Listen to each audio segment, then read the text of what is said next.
angel hair and ice cream castles in the air and feather canyons everywhere.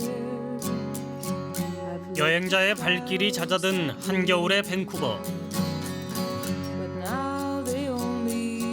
안개 속에 몸을 숨긴 바다와 소리 없이 젖어드는 겨울비의 풍경.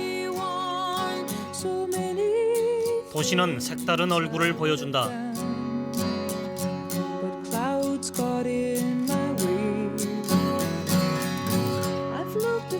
세상의 모든 경계를 허문 듯 끝없이 펼쳐지는 대지의 자연. 눈 속에서 피어난 밴쿠버의 겨울. 도시는 겨울이 있어 더욱 아름답다.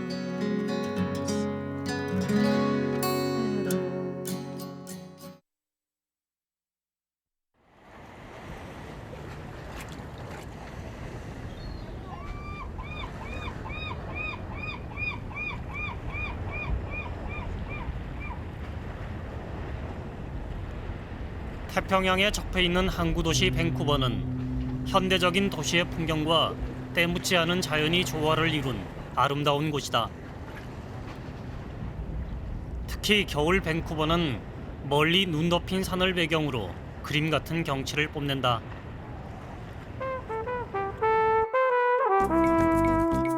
인천공항을 출발한 비행기는 11시간을 날아 서부 캐나다의 관문인 밴쿠버 공항에 도착했다. 세계에서 두 번째로 큰 국토를 가진 나라 캐나다는 10개 주와 3개의 준주로 이루어져 있다. 그중 브리티시 컬럼비아주 최대의 도시 밴쿠버는 토론토, 몬트리올에 이어 캐나다 제3의 도시로 불린다.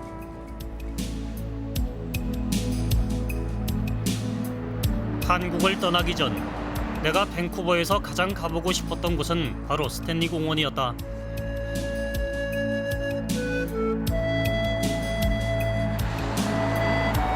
많은 사람들이 밴쿠버는 겨울보다 여름이 훨씬 아름답다고 하지만 스탠리 공원의 겨울숲을 찾은 나는 그 말에 동의할 수 없었다.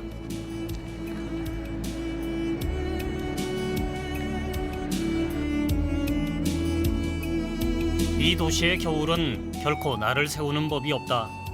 차갑다기보단 오히려 포근하다. 북위 49도에서 자라는 식물들은 겨울나라 나무라는 제 신분을 망각한 듯 푸르고 싱그럽다. 위도를 생각하면 이 온화한 기온이 그저 놀라울 뿐이다.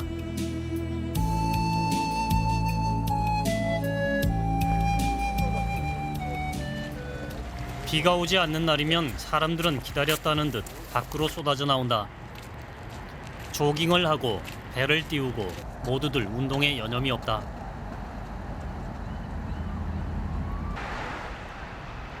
잉글리시 베이는 밴쿠버 시민들이 가장 사랑하는 휴식처라고 한다.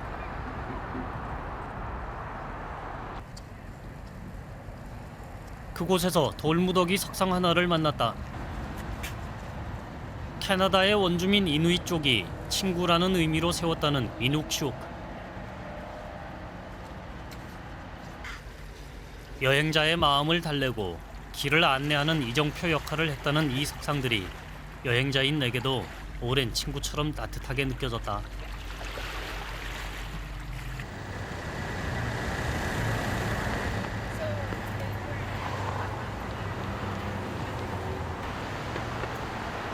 밴쿠버의 역사는 영국 식민지 시대이던 1827년 무역회사 허드슨 베이사가 물자교육회사를 이곳에 설립하며 시작되었다.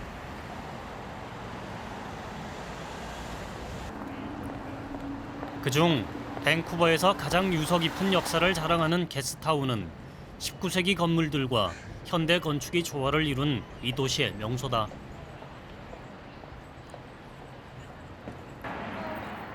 게스트타운에서 가장 먼저 정착해 마을을 일궜다는 존 데이튼. 수다쟁이 게시 제구로 더 유명한 그는 이곳에서 일하는 제재소 노동자들을 대상으로 선술집을 열었다. 거대한 도시 밴쿠버의 역사는 그렇게 작은 선술집에서부터 시작됐다.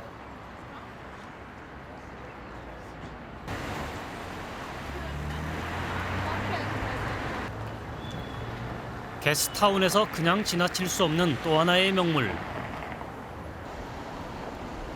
그것은 바로 세계적으로 단 2개밖에 없다는 증기시계다.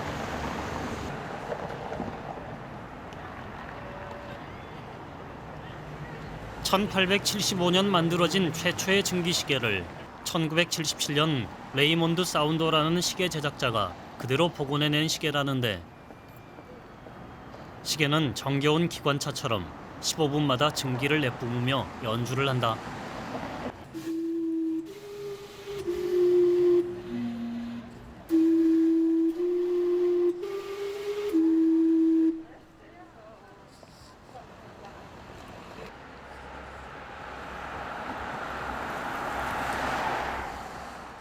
밴쿠버의 역사가 궁금해진 나는 브리티시 컬럼비아 대학 안에 있는 인류학 박물관을 찾았다. 캐나다 원주민의 조상인 이누이 쪽이 시베리아와 알래스카를 거쳐 북부 캐나다에 정착해 살기 시작한 것은 약 2만 5천 년 전 일이다.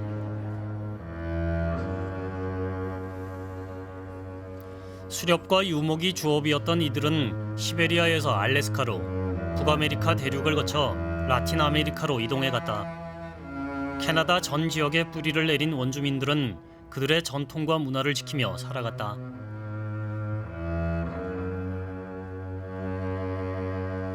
특히 태평양 연안에 자리 잡은 원주민들은 풍요로운 바다와 기름진 땅에서 얻은 수확을 자축하며 화려하고 역동적인 축제를 즐겼다고 한다.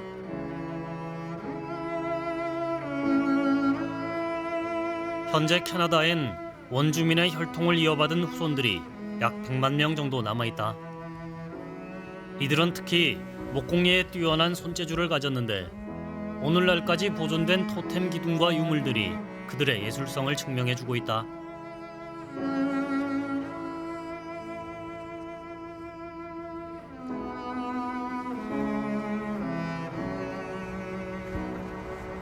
바다와 접한 도시 곳곳에선 해변과 모래밭을 만날 수 있다.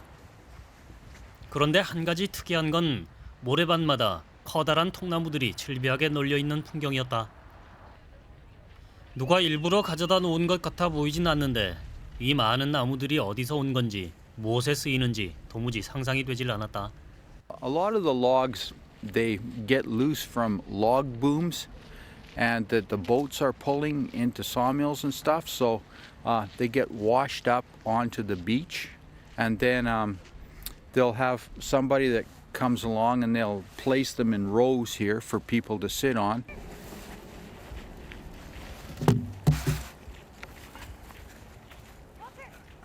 과연 캐나다의 가장 큰 자원은 나무라는 말이 실감이 났다. 가공 공장이나 목재를 싣고 가는 선박에서 그저 떠내려온 나무가 이렇게 산더미니 말이다.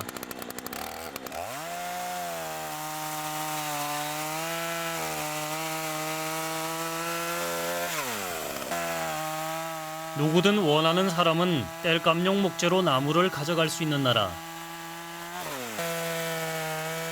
해변에 울려 퍼지는 요란한 전기톱 소리가 활기차고 신나게 느껴지는 건 집집마다 벽난로를 지필 땔감 창고가 그득해지는 풍경이 머릿속에 그려져서였을까. Yeah, these are quite useful. It's free firewood. So that's what some of us do anyway. Right now there's not a lot of them, just this little bit here, but still I can get a truckload out of that, you know. So that's useful for me. I just have to invest my time and cut the things up.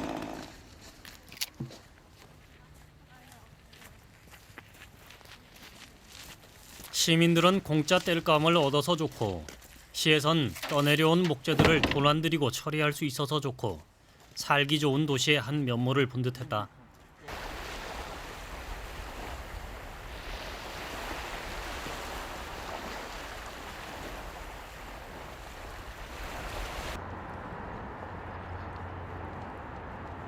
밴쿠버에선 도시의 어디를 가든 모든 길이 바다와 만난다. 그래서인지 육로 못지않게 해상교통이 발달한 곳이 밴쿠버다. 난 바닷가 작은 선착장에서 그랜빌 섬으로 향하는 작고 귀여운 보트를 탔다. 세계 4대 미항 중 하나라는 이 도시는 이제 분주한 하루를 마치고 저녁에 고즈넉한 풍경으로 더욱 빛나고 있다. 바쁠 것 없는 배 안의 승객들은 그 풍경을 평화롭게 만끽한다.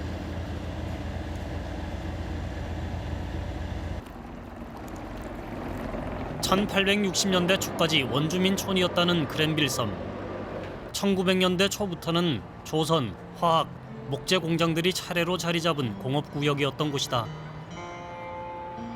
그러나 1950년대 들어 환경 문제 때문에 공장들을 외곽으로 이전시키면서 그랜빌 섬은 사람들이 모이고 상거래가 왕성한 상점과 문화의 중심지로 변모한다.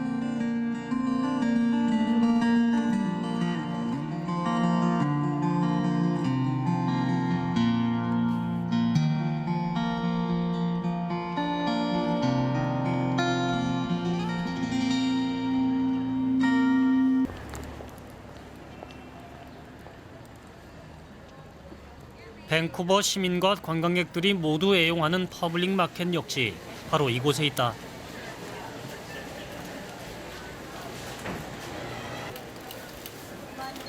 퍼블릭 마켓은 싱싱한 해산물에서부터 형형색색의 과일과 채소까지 밴쿠버 시민들의 식탁에 오르는 모든 식재료를 판매하는 우리네 재래시장 같은 곳이다.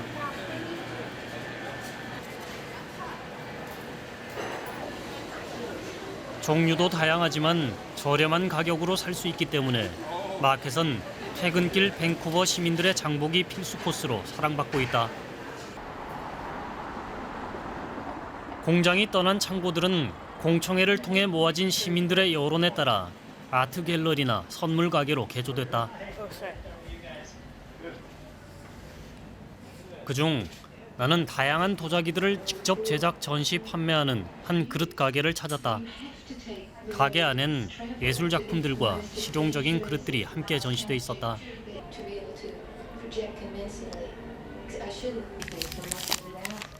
작업에 열중하고 있던 노 작가가 한국에서 왔다는 얘기를 듣고는 먼저 내게 인사말을 건넸다. 그런데 그는 한국의 도자기 역사에 대해 깊은 지식을 가지고 있었다. You have a very long and beautiful ceramic history in Korea. Yes, we have. Yeah, very rich.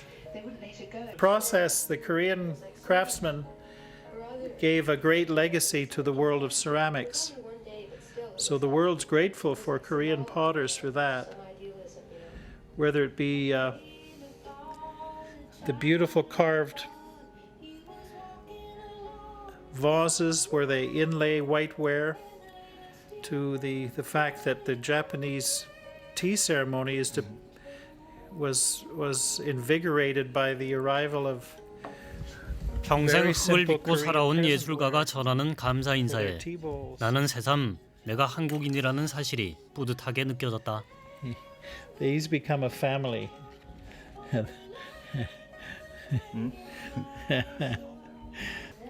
These are large stoneware masks.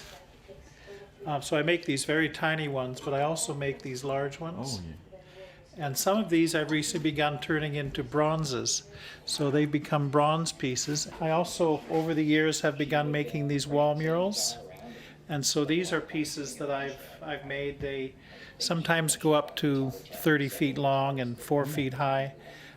They're in a lot of private homes and quite a few office buildings here in Vancouver and at UBC.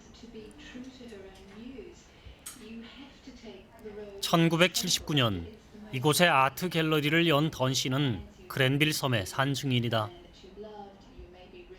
The end result is that it becomes a meeting place for people. And if people can come and just meet, then it makes the society healthier. Because you don't know who is rich, you don't know who is poor, and it doesn't matter. The main thing is that people are coming here, they're meeting, and they're making a community, and they're having coffee, and they're having a donut, or they're having some such thing. 그의 말 속엔 시민의 뜻에 따라 만들어지고 결국 그들의 삶을 풍요롭게 한 그랜빌 섬에 대한 자부심이 배어 있었다.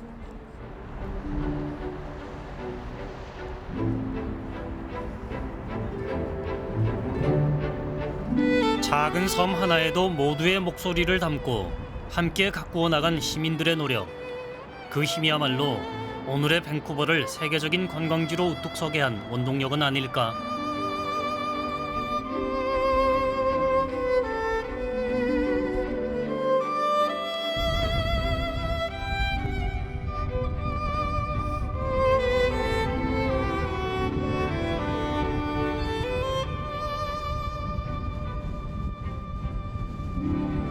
이른 아침 밴쿠버를 출발한 페리호는 조지아 해협을 건너 북아메리카 대륙 태평양 연안에서 가장 큰 섬 밴쿠버 섬으로 향했다.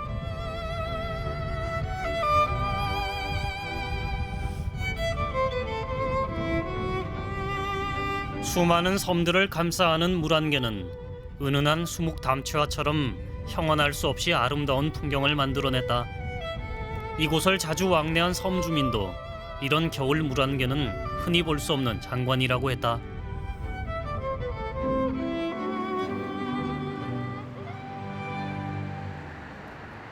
항구에서 남쪽으로 30분 정도 차를 달려 나는 브리티시 컬럼비아주의 주도인 빅토리아에 도착했다.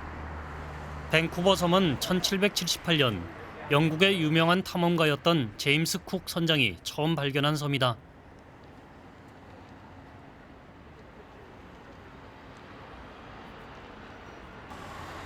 예스로움을 고스란히 간직한 빅토리아 항구는 겨울이라 한적하고 고요하다.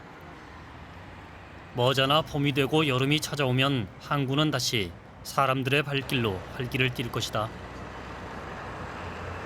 지금은 밴쿠버보다 작은 도시가 됐지만 빅토리아는 은퇴한 노인들이 황혼을 보내기 위해 정착하고 싶어하는 가장 살기 좋은 도시로 유명하다.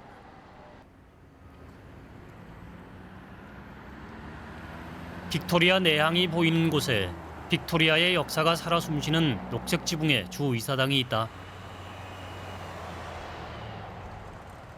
우리나라 옛 중앙청과 흡사한 양식의 이 건물은 1897년에 완공됐다.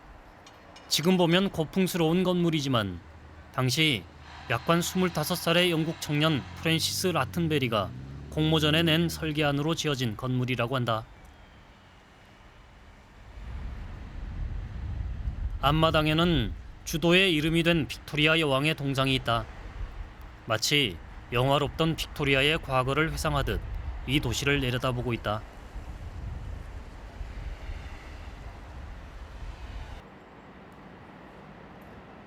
빅토리아에 오면 꼭 들러야 하는 곳이 로얄 브리티시 컬럼비아 박물관이다. 1886년 설립된 세계에서 유명한 자연사 박물관 가운데 하나로 수많은 역사 문물이 전시돼 있다.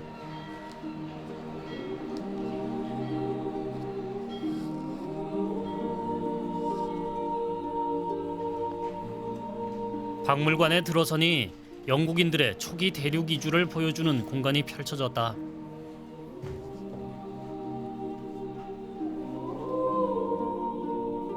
박물관 유물을 유리관 안에 전시한 것이 아니라 마치 내가 그 시대를 방문한 것 같은 기분이 들 수 있는 세트로 만들어져 있었다.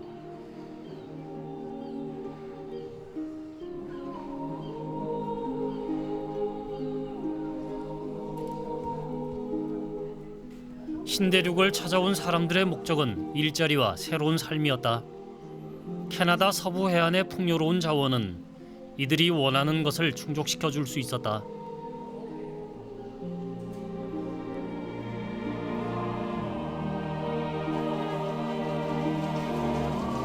이주해온 사람들을 따라 원시에 가까웠던 대륙에 하나둘 문명세계의 것들이 유입됐다.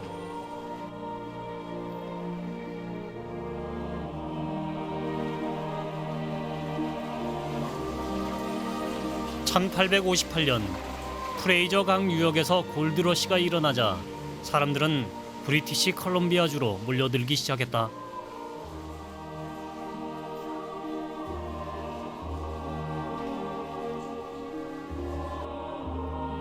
그리고 태평양 해안을 따라 형성된 온대 우림 지역의 풍성한 목재가 임업과 목재 산업을 발달시킨 원동력이 됐다. 이는 현재까지도 밴쿠버의 주요 산업이다.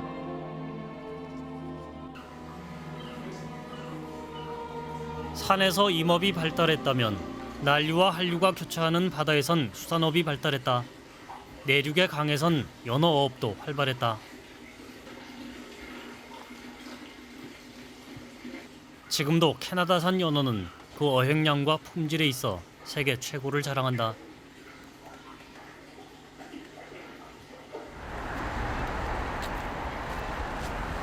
박물관을 나와 향한 곳은 주 의사당 맞은편에 위치한 엠프레스 호텔. 1908년 세워졌다는 엠프레스 호텔은 황후 여왕의 의미를 가진 이름만큼이나 근엄하고 당당하다. 건물 외벽을 감싼 담쟁이 동굴이 유명한데 겨울이라 줄기만 남았지만 오랜 역사에서 풍겨나는 운치만은 고스란히 간직하고 있었다.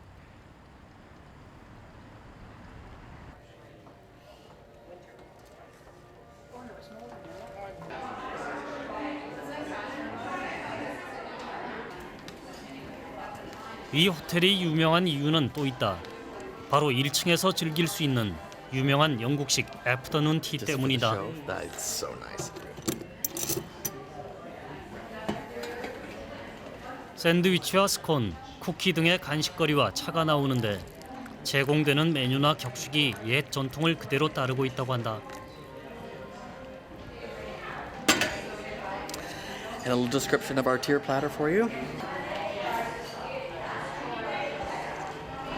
We've been serving afternoon tea here at the Fairmont Empress for 99 years this month.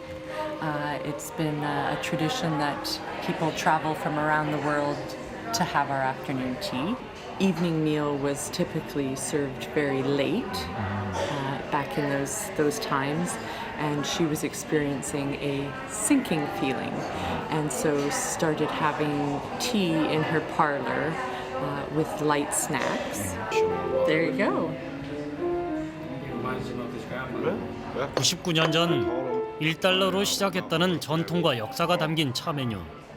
지금은 1인당 55달러를 내야 맛볼 수 있으니 엄청난 부가가치를 창출하는 관광 상품이 된 셈이다.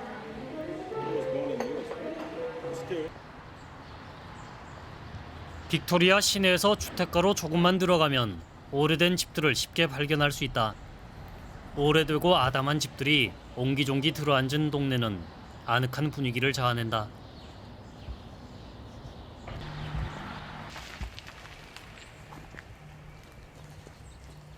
그 주택가 사이에 캐나다를 대표하는 여류화가 에밀리 카의 생가가 있다.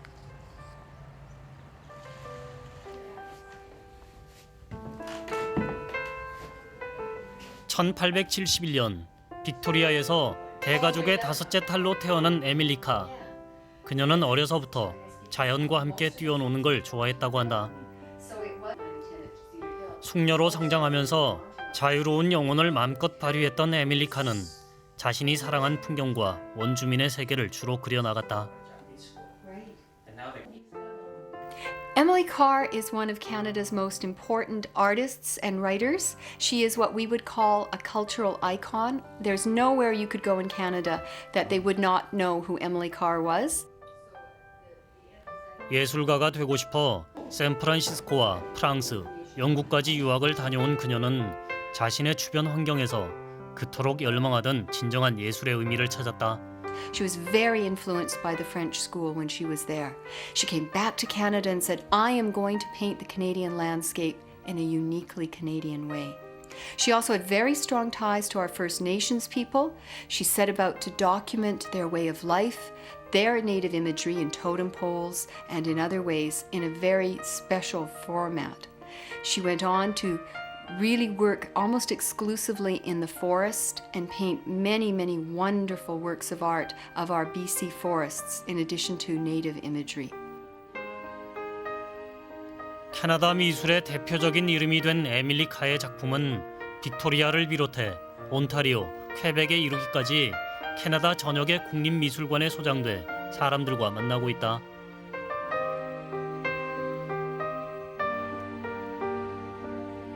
조국을 사랑한 예술가의 혼이 시대를 뛰어넘어 수많은 캐나다인들의 사랑을 받고 있는 것이다.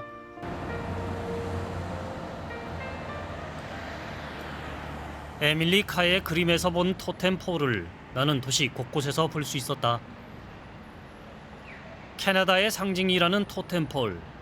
주로 3개의 반인 반수 형상으로 되어 있는데 이것을 폭에서 올린 꼭대기에 토템상이 놓여진다.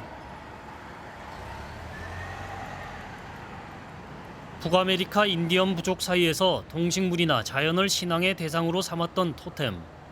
여기엔 종교뿐 아니라 원주민 문화와 삶의 일부가 녹아있다. 그들이 경외심을 가지고 바라보던 자연을 나는 어떤 마음으로 대하고 있는가 다시 한번 돌아봤다. 밴쿠버 섬의 최남단에 가면 푸른 잔디공원과 한가로이 산책을 즐기는 빅토리아 사람들의 삶을 접할 수 있다.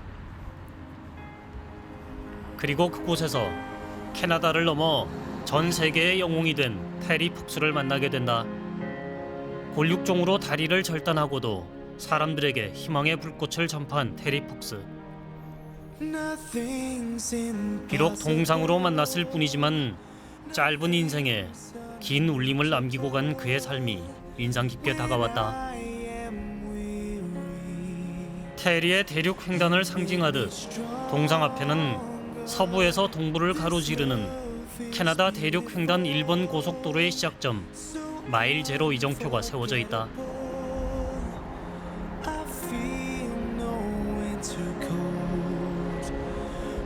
태평양과 맞닿은 섬 밴쿠버.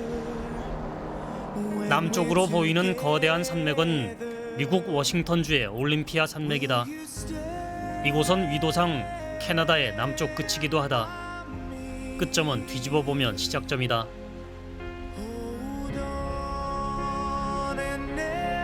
이곳에 선 나는 긴 여행의 한가운데서 또 다른 내일을 위한 쉼표처럼 잠시 쉬어간다.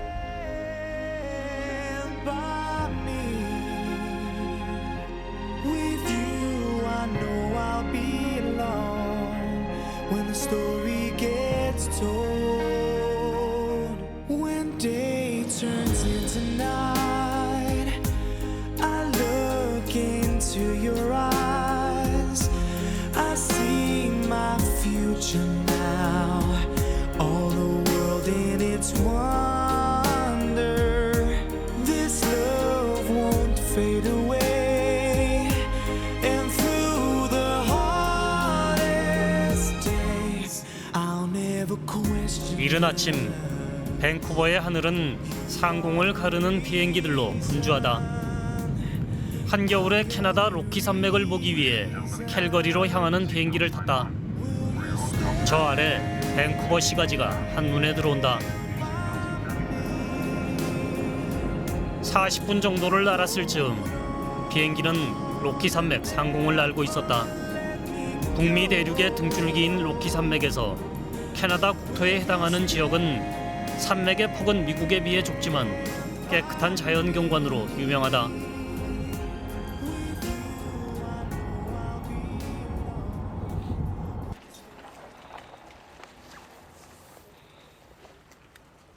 차로 달려 도착한 곳은 로키 산맥 동쪽 사면의 초입에 위치한 캔모어 크로스 컨트리 스키 올림픽 파크. 겨울 스포츠 강국인 캐나다 사람들에게 크로스 컨트리 스키는 우리가 조깅을 하듯 마음만 먹으면 쉽게 접할 수 있는 대중 스포츠다. Hi, how are you?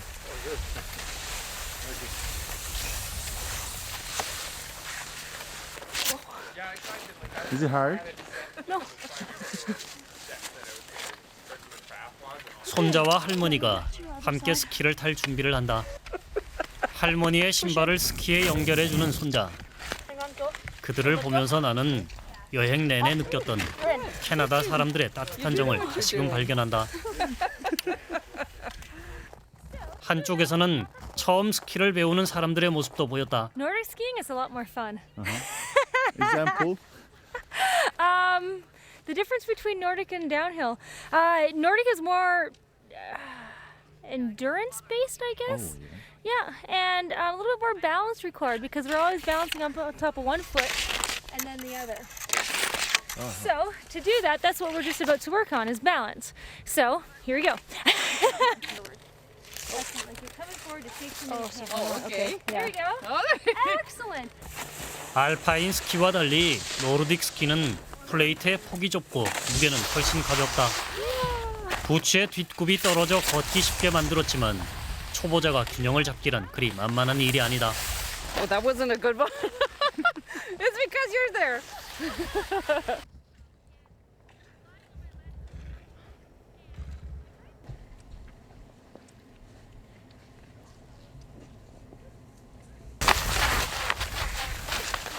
스키를 신고 걸음마부터 배우기 시작한 지 30분. 초보자들도 금방 속력을 낸다. How do you feel? Good. Good. Isn't it hard? Yeah, it's hard. You Whoop. Whoop. Don't be distracted by me. That will happen all day. you improve very quick. Oh, well, we'll see when we go on the uphills. 겨울 로키의 풍경은 사람들이 있어 더욱 아름답다.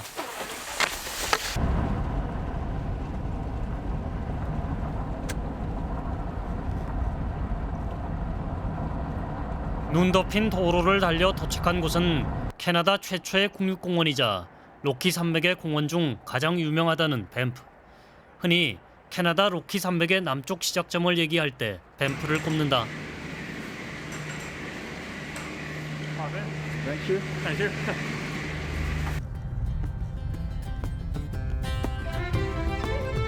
빼어난 경관을 자랑하는 로키에 대해선 익히 들어왔지만 그 중심 관광지라는 밴프는 어떤 곳일까 궁금했는데 자연 속에 푹 감싸인 채 들어앉아 있는 도시는 생각했던 것보다 훨씬 아름다웠다.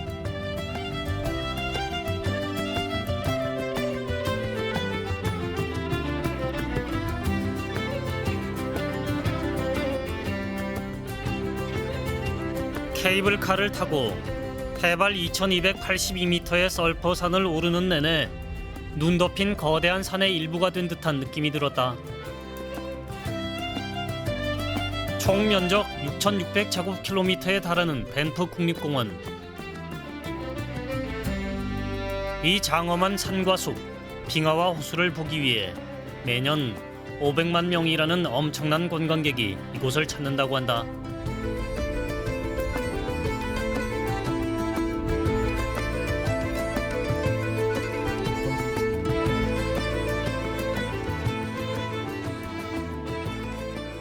영하 15도의 날씨에 김이 모락모락 올라오는 곳이 내 눈길을 끌었다. 따뜻한 물로 채운 노천 수영장 정도로만 생각했는데 자연 온천이라니.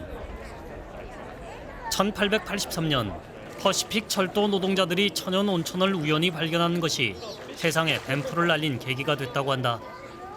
영하 15도의 숲속에서 즐기는 온천. 노천 온천에서 몸을 녹이고 싶은 생각이 간절했지만 다음 목적지를 향해 발길을 돌렸다.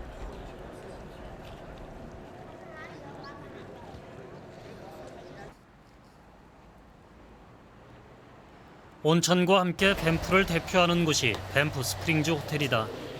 캐나다 퍼시픽 철도의 매니저 윌리엄은 1888년 온천에 더 많은 관광객을 끌어들일 목적으로 대규모 호텔을 지었다.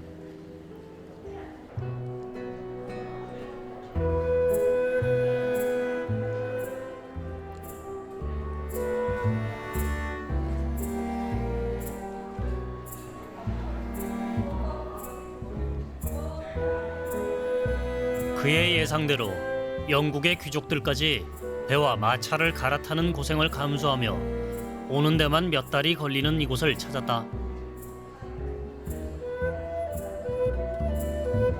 이곳이 얼마나 유명한지는 호텔을 방문한 유명인들의 사진만으로도 알 수 있다. 그 속엔 미국의 여배우 마릴린 몰로의 사진도 있었다.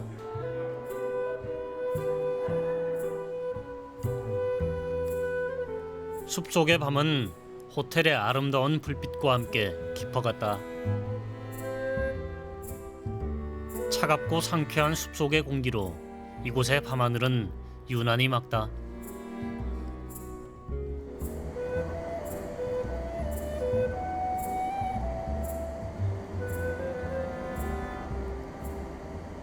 동이 트기 전 바깥 기온은 영하 22도를 가리킨다.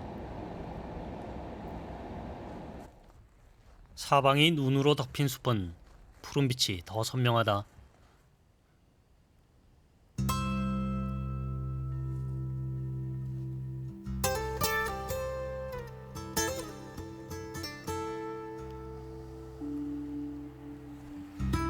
로키에 가서 호수를 보지 않고 돌아온다면 그 산의 반도 못 보고 돌아온 것일 만큼 로키 산맥엔 유명한 호수들이 많다. 로키 산맥의 중간에 위치한 루이스 호수는 그 중에서도 특별하다. 호수 주위를 둘러싼 거대한 삼봉우리와 빅토리아 빙하, 그리고 지금은 얼어서 볼 수 없지만 에메랄드색 물빛으로 유명하다.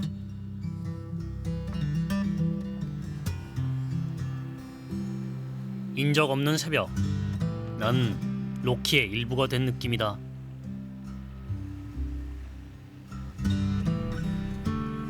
자연 속의 한 점이 되어 바라본 특별한 풍경. 왜 이곳이 로키 산맥 최대의 명소인지 알 것 같았다. 빙하와 만년설을 걷어내고 맑은 얼굴을 드러낸 여름의 루이스 호수는 어떤 모습일지 더욱 궁금해졌다.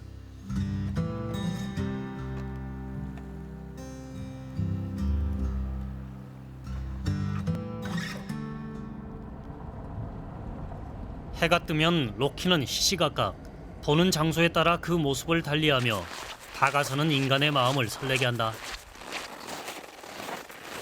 한 무리의 사람들이 배낭을 메고 얼어붙은 호수를 가로질러 어디론가 향한다.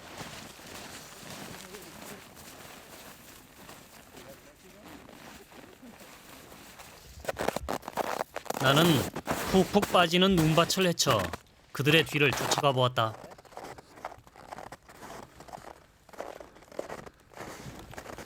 폭신한 눈밭을 걷기가 여간 힘든 일이 아니었는데 그들은 호수 중간에서 스노우 슈즈라는 것을 신고 있었다.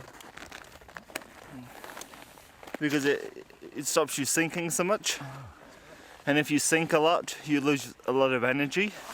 So with these, when you walk, you don't go down so much. So you have more energy, so it's easier to hike. 자연에 순응하고 자연과 함께 어울릴 줄 아는 캐나다 사람들. Bye-bye. 거대하고 장엄한 로키는 그렇게 사람과 하나가 되고 사람은 자연이 된다.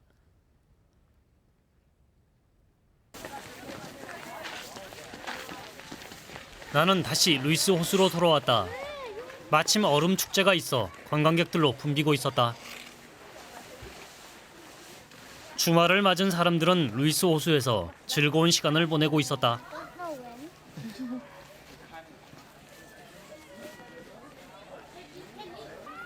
코끝이 빨개진 한 아이가 내 손에 들려진 카메라에서 눈을 떼지 못한다.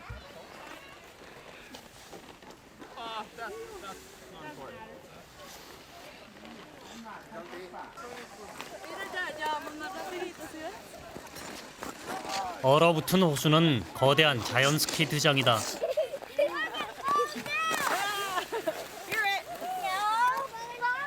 연인 가족이 모여 함께 얼음을 지치고 어른들은 동심으로 돌아가 아이들과 세대를 허문다.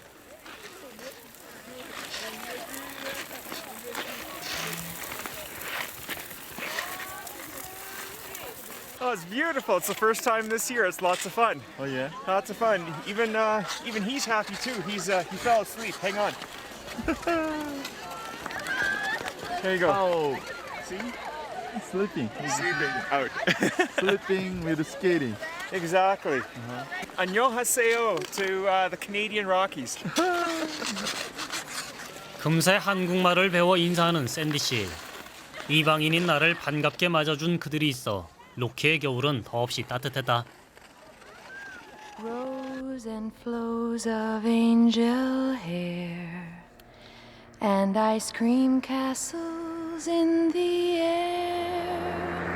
캐나다 로키 산맥에서 가장 먼저 나를 압도한 것은 웅장한 자연이었다. 그런데 그 자연 속에서 살아 숨쉬는 체온을 발견한 건 열심히 살아가는 사람들의 치열한 삶이 있었기 때문이었다. They rain and snow on everyone. 브리티시 컬럼비아주 남단의 중앙에 위치한 오카나간 밸리. 이곳은 포도와 과일, 농산물들이 풍성하게 잘 자라는 곳으로 유명하다. 풍부한 일조량과 기후, 호수의 농업 용수가 어우러져 농사에 알맞은 천혜의 자연 조건이 갖추어진 것이다.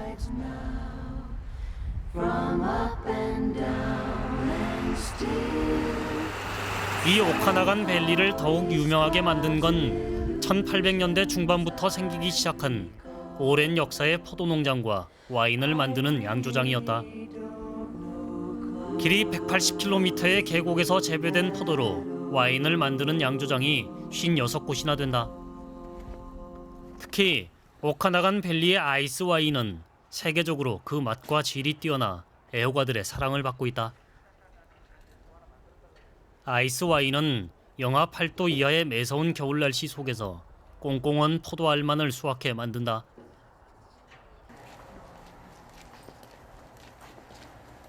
We have two, and this one right here.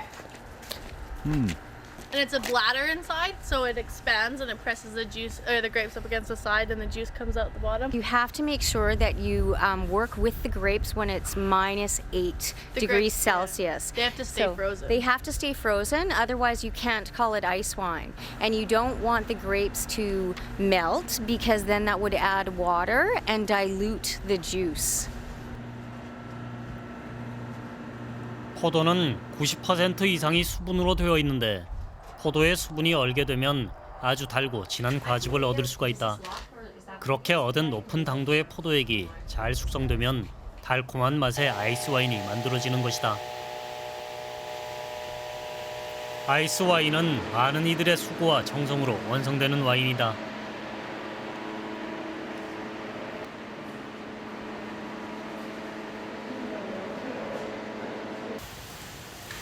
아이스 와인의 제한된 생산량 때문에 이곳 양조장에서는 하우스 와인도 생산하고 있다.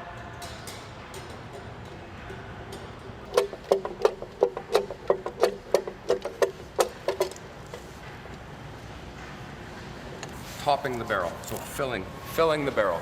Yeah, you top it off. Yeah. The wine.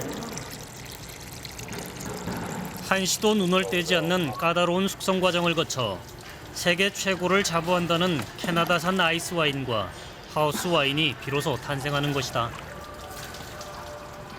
독일과 오스트리아 그리고 캐나다에서만 생산되는 아이스 와인은 현재 리즐링과 비달이란 포도 품종으로만 만들어진다고 한다.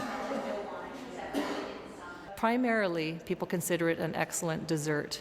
It's tremendous on its own, but it's also excellent when paired with things like a pear tart or an apple dessert, blueberries. It's great with cheesecake and things like that.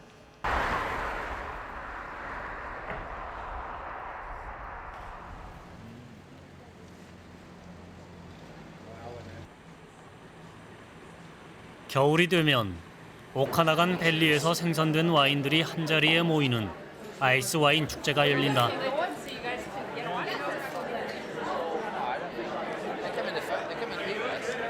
한 리조트에서 10회째 열리고 있는 이 축제는 3일간 계속된다.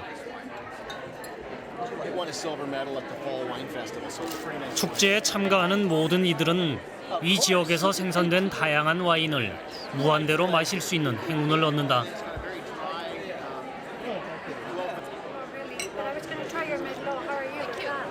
세계 각지에서 온 사람들은 $100 정도의 참가비를 지불하고 와인 세미나, 와인 양조장 초청 만찬, 와인 품평회 등 다양한 행사들을 즐기며 자연스럽게 와인과 친해진다.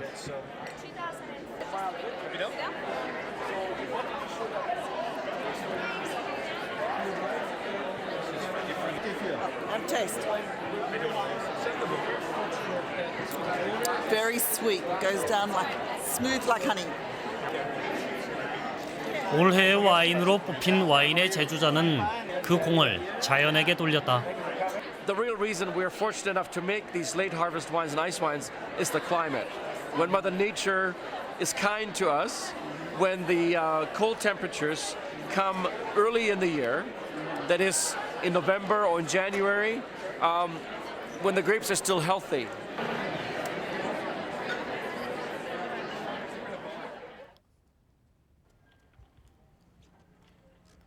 은빛 봉우리가 찬란하게 빛나는 맑은 날씨다.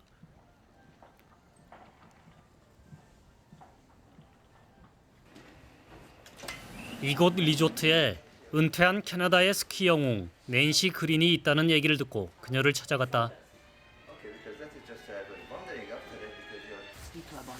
이곳에서 그녀는 남편과 함께 호텔을 운영하고 있었다. This is the first World Cup that was ever won.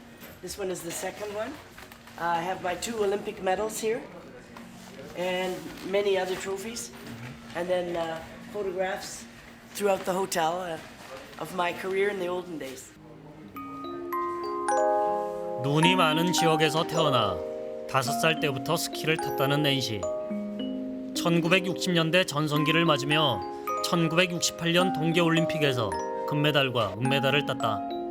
거기다 2번의 월드컵 경기까지 석권한 그녀는 캐나다 국민이라면 모르는 이가 없는 스포츠계의 국민 영웅이다.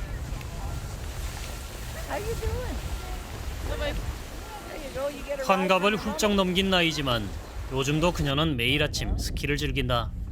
현재 한 리조트의 스키 책임자이기도 하다. At 11 o'clock, I have to be here. Oh yeah. Okay? 11시와 1시 반에 이곳에 오면 누구나 그녀와 스키를 탈 수 있다.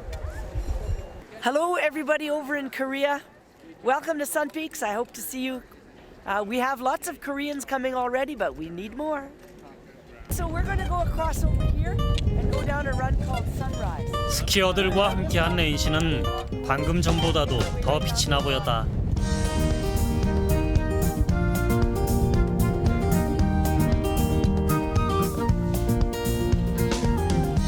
녹슬지 않은 실력, 관록이 묻어나는 스키 솜씨. Beautiful powder snow at Sun Peaks. Blue skies and powder snow. Sunny Sun Peaks.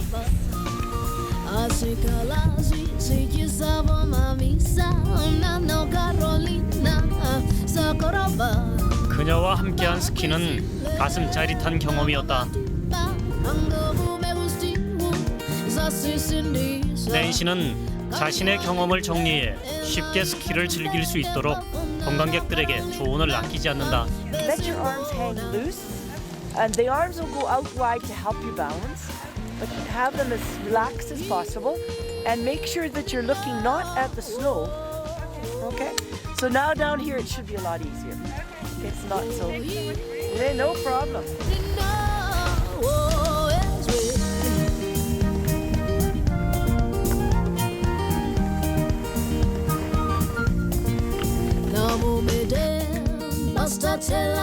아름다운 황혼을 보여준 낸시. 설원의 슬로프를 미끄러져 활주하는 그녀를 보고 있자니 인생은 올라갈 때만이 아니라 내려갈 때도 충분히 행복하고 즐거울 수 있다는 생각이 들었다.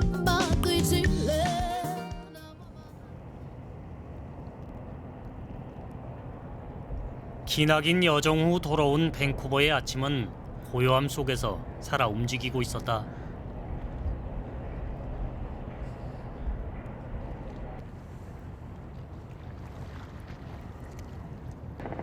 도시는 숨을 쉬고 자연은 이곳에 에너지를 공급한다. 보이지 않는 질서 속에 배가 오가고 비행기가 물을 박차고 하늘로 날아오르면 도시는 서서히 어둠 속에서 깨어난다.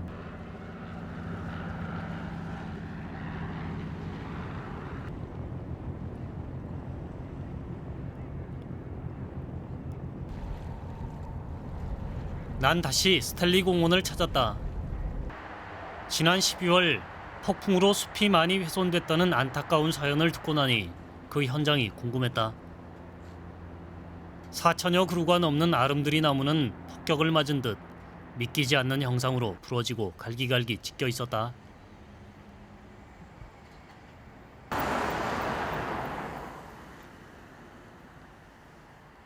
지구온난화로 인한 기상이변이 평화롭고 푸르던 살림을 순식간에 폐허로 만든 것이다.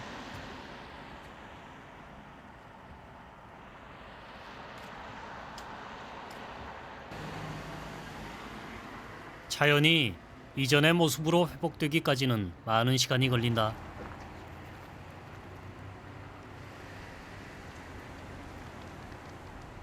하지만 스탠리 공원을 지키고 가꾸려는 밴쿠버 사람들의 사랑과 손길이 있기에 상처는 곧 희망으로 바뀔 것이다.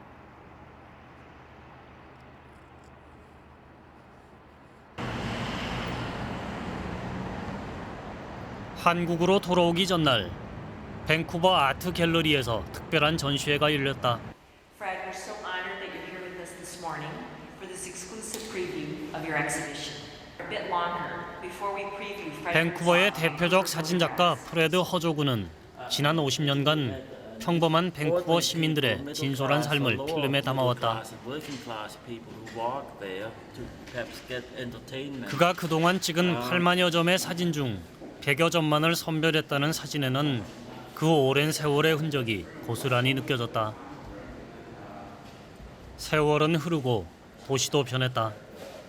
하지만 옛 거리나 지금이나 이 도시를 사랑한 사람들의 열정은 퇴색되지 않았다.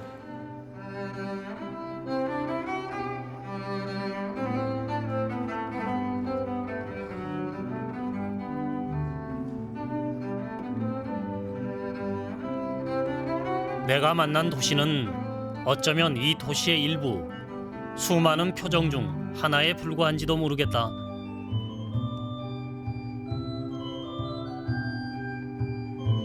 하지만 여행이 계속될수록 길 위의 풍경과 사람들은 점점 더 친숙하게 느껴진다. 나는 겨울의 밴쿠버를 만나고 돌아왔다. 그리고 그 속에서 자연과 도시, 사람들의 사는 이야기를 들었다. 풍요로운 자연을 더 아름답게 만들어주는 사람들이 사는 곳. 그래서 겨울의 밴쿠버는 더 행복했다.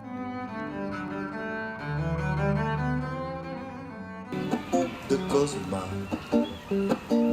Et chaque fois, les feuilles mortes,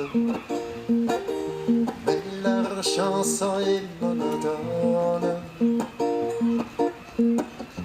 Et peu à peu, je m'indiffère. À cela, il n'est rien à faire.